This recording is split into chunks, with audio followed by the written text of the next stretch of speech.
তোমরা কি জানো 19 নভেম্বর 2023 সেই রাতে কিন্তু মিচেল মার্শ যেটা ট্রফিটা তার পায়ের নিচে রেখেছিল, আর এখন তার পরিণাম তোমরা সকলেই দেখতে পাচ্ছ।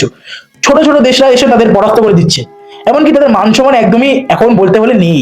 আর আরেকদিকে দেখো আমাদের টি-20 এর ক্যাপ্টেন সূর্যকুমার যাদব, আমাদের স্কাই দাদা, তাকে দেখো সে টি-20 বিশ্বকাপ জেতার পরেই কিন্তু তার ট্রফিটাকে নিয়ে হনুমান মন্দির নিয়ে যান পূজা করার জন্য।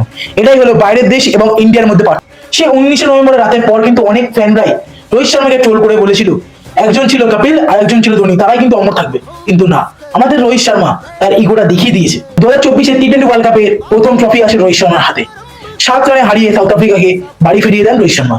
এবং তার পরের বছরই 2025 চ্যাম্পিয়ন্স ট্রফিতে নিউজিল্যান্ডকে অনেক বড় রানে কিন্তু হারিয়ে দেন ইন্ডিয়া। রোহিত শর্মার ইগোটা এত যে 9 মাসের মধ্যে 2টি ট্রফি এনে দিয়েছেন।